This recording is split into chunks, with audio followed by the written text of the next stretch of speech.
নজর রাখবো পরবর্তী খবরে। ভোট প্রদান প্রক্রিয়া সমাপ্ত হওয়ার 24 ঘন্টার মধ্যেই আক্রান্ত তৃণমূলের অঞ্চল সভাপতি। অভিযোগের তীর সিপিআইএম প্রার্থীর দিকে। ঘটনাটি ঘটে গতকাল রাতে আনুমানিক 10টা নাগাদ শান্তিপুর বেলঘরিয়া 2 নম্বর পঞ্চায়েতের 231 নম্বর বুথে। সেখানকার তৃণমূল প্রার্থী গোবিন্দ দাস, তৃণমূল নেতৃত্ব দীনবন্ধু দাস, পিন্টু দাস সহ স্থানীয় বেশ কিছু কর্মী সমর্থক অঞ্চল সভাপতি সুব্রত সরকারের বাড়ির সামনে দাঁড়িয়ে নিজেদের মধ্যে কথাবার্তা বলছিলেন। আর ঠিক সেই সময় সিপিএম প্রার্থী লিটনশীল এবং ওই এলাকার সিপিএম এর নেতৃত্ব গোবিন্দ দাস তাদের কটাক্ষ এবং গালিগালাজ শুরু করে। কিছুক্ষণের মধ্যেই আনুমানিক 20-25 জন সিপিএম আশ্রিত দুষ্কৃতী লোহার রড, আগ্নেয়াস্ত্র নিয়ে তাদের উপর চড়াও হয়ে মারধর করে বলে অভিযোগ। আর এই বিষয়ে আমরা বিস্তারিত জানবো। আমাদের সঙ্গে টেলিফোন লাইনে সংযুক্ত হয়েছেন আমাদের প্রতিনিধি মলয় দে। আপনাদেরকে আরো একবার জানিয়ে রাখি, আক্রান্ত তৃণমূল অঞ্চলের সভাপতি। অভিযোগের তীর উঠছে সিপিএম প্রার্থীর দিকে। ভোট প্রদান প্রক্রিয়া সমাপ্ত হওয়ার 24 ঘন্টার মধ্যেই আক্রান্ত হয়েছেন তিনি। শান্তিপুর বেলঘরিয়া 2 নম্বর পঞ্চায়েত 231 নম্বর বুথের ঘটনা। আমরা এই বিষয়ে বিস্তারিত জানবো। আমাদের সঙ্গে টেলিফোন লাইনে সংযুক্ত হয়েছেন আমাদের প্রতিনিধি মলয় দে। মলয়, কি আপডেট আছে তোমার কাছে? হ্যাঁ জয়শ্রী, দেখো যে সুব্রত সরকার তিনি শুধুমাত্র ব্লক বি তৃণমূল কংগ্রেসের ব্লক সভাপতি নন, তিনি বীরদায়ী যে পঞ্চায়েত সমিতি ছিল সেই সমাজ সমিতির কর্মাধ্যক্ষ, কৃষি কর্মাধ্যক্ষ বটে।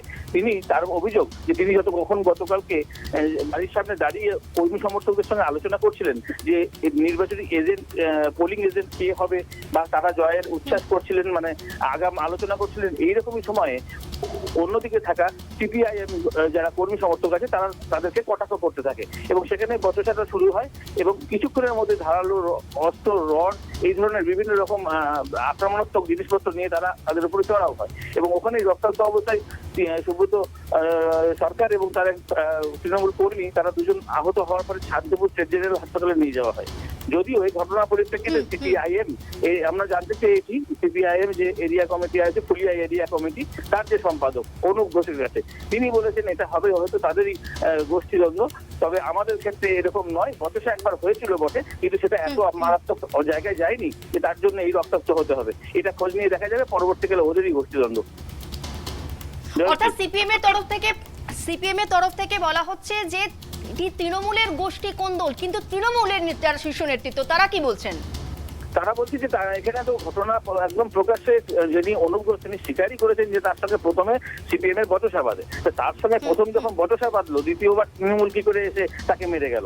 সুতরাং এটা তারা ঢাকা দেওয়ার জন্য কোন রকম এক্সকিউজ খুঁজে পাচ্ছেন না, তাই এটা একটা বলতে হয় তাই বলার মতন বলছেন, এটাই নেতৃত্ব। এবং বিধায়ক ব্রজকিশোর গোস্বামী সেখানে পৌঁছেছেন এবং সেই ঘটনা তাকে আহত দেখেছেন। শান্তিপুর পুরসভার চেয়ারম্যান সুব্রত ঘোষ তাকে দেখতে গেছেন, দলীয় যে সভাপতি দেবাশিস গাঙ্গুলি তিনি দেখতে গেছেন। একের পর এক সকাল থেকে কিন্তু শান্তিপুর স্টেট জেনারেল হাসপাতালে তাকে দেখতে উচ্চ নেতৃত্বরা পৌঁছায় সেখানে এবং তারাও কিন্তু লিখিত অভিযোগের ভিত্তিতে তৃণমূলের যে